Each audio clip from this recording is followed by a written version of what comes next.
On the 28th of January 1838, Piet Retief left the Upper Tugela region with the belief that he could negotiate with the Zulu king Dingane for permanent boundaries for the natal settlement. King Dingane had invited Retief and his men to witness a special performance by his soldiers.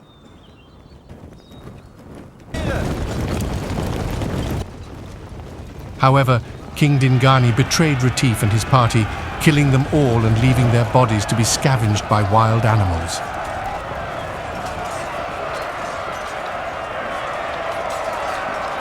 After the massacre of Piet Retief and his men by Dingane on the 6th of February 1838, several Boer camps were also attacked by the Zulu impis.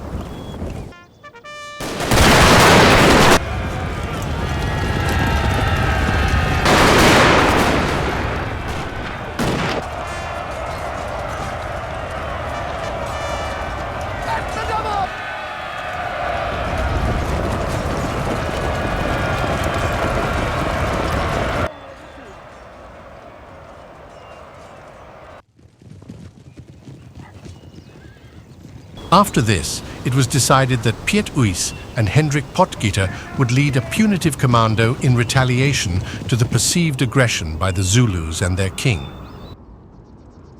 Retief was elected as General Field Commandant by those present, becoming the first elected Boer Commandant General. Potgieter, who was a natural leader, objected to this and stated that he and his men were not prepared to serve under any other leader. As a compromise, it was decided that each Boer unit would remain under its leader, but that both parties would fight together. This arrangement would prove to have disastrous consequences. The two commandos, consisting of a total of 347 men, set out in two separate columns. For the sake of speed and agility, it was decided not to take wagons. On the 9th of April, near the Babanango mountain range, the Boers took several Zulu stragglers captive. However, it has been speculated that these may have been spies sent to lead them into a trap. The captives told the Boers that the main Zulu army was encamped near Umgungundlovu, the capital of their king Dingane, and so the Boers set out.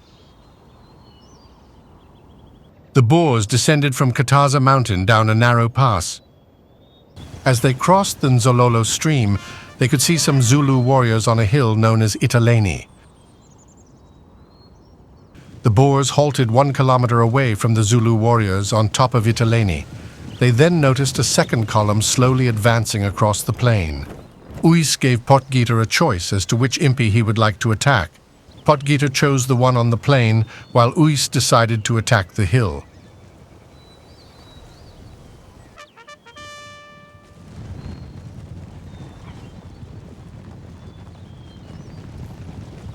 After riding within close proximity of the Zulu force, Retief ordered his men to dismount and open fire.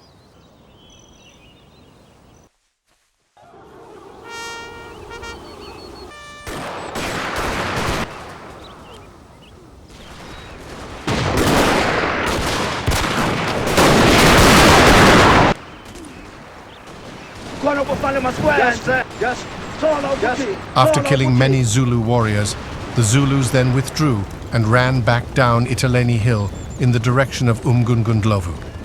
The Boers quickly mounted their horses and followed the fleeing Zulus in small groups in all directions.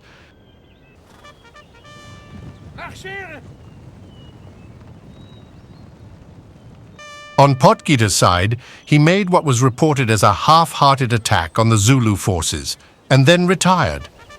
He ordered some 15 men forward with strict instructions not to dismount.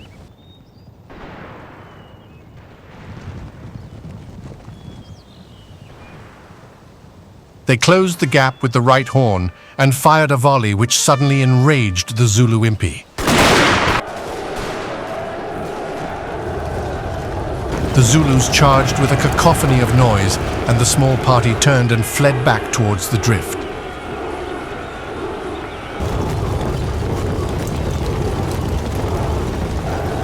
One man, Joseph Kruger, who dismounted against orders, was unable to mount his panicked horse and was killed within seconds.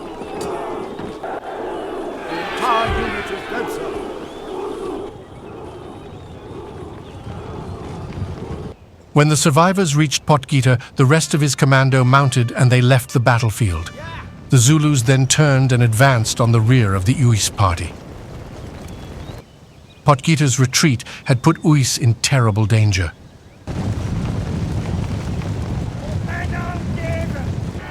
The Zulus fleeing from the Uys commando were closely pursued by the two Malan brothers.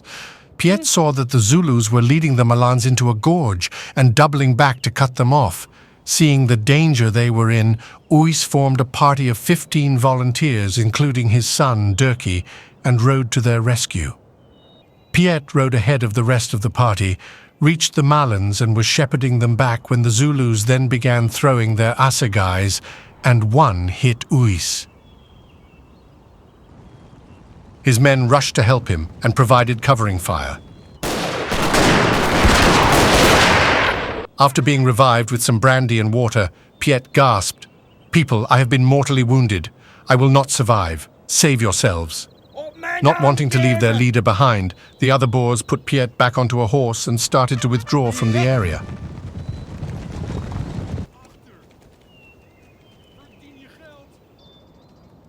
As the Boers retreated out of the area, the two Malan brothers were cut off at the rear and killed by the Zulus, meaning the rescue mission was in vain.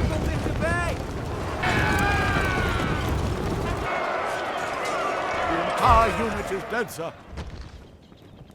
As the group of Boers retreated, Piet fainted from blood loss and was again revived. Again Piet insisted, "People, I have a mortal wound. I will not survive. Save yourselves." Those about him were old friends and relatives and would not leave him. They assisted him to mount, and finding that they were cut off from the main party atop the hill, proceeded down towards the stream in the direction in which Potgieter had retreated. For a third time, Piet fainted and fell from his horse. Again, his helpers jumped from their horses to revive him. When he recovered consciousness again, Piet pleaded, "People, in God's name, if I fall again, leave me. I will be unconscious and will not feel it when I am stabbed further. Save yourselves." The Boers continued across the wilderness. Soon after, the small group of Boers reached a hilly area with rough terrain. The horses struggled over the terrain, and the Zulu once again caught up with them.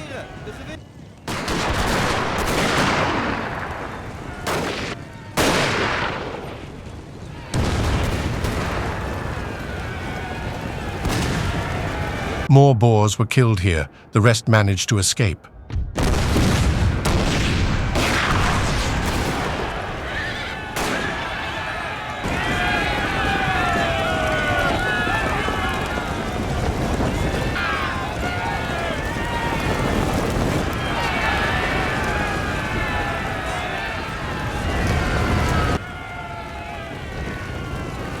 By this point, the Boer rescue party had shrunk in number significantly.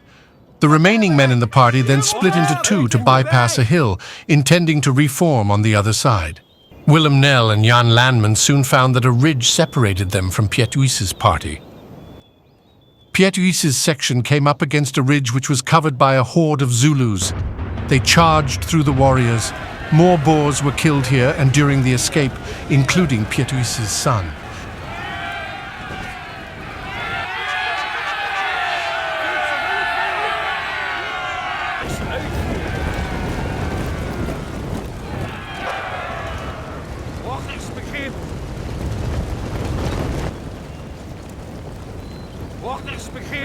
Willem Nel and Jan Landman, who had been separated from Piet's section, also had to fight their way through the Zulus.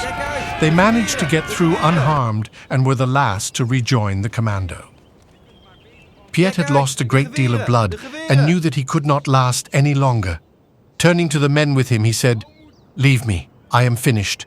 Keep God before your eyes and fight for your land and look after my wife and children." He then fainted again and fell to the ground. Jacobus Moolman sprang from his horse and attempted to revive Piet, but realized that it was in vain. The Zulus were almost upon him, so he mounted his horse and fled with the others to regroup with the main force of Boers.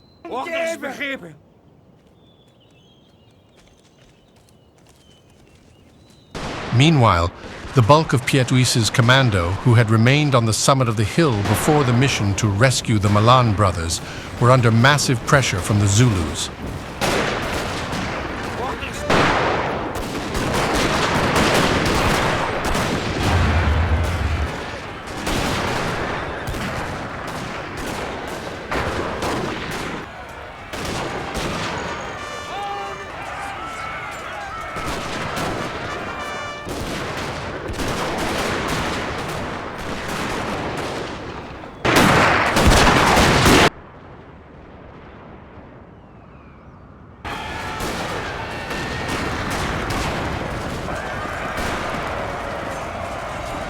They fought desperately for an hour and a half before they opened up a gap and retreated.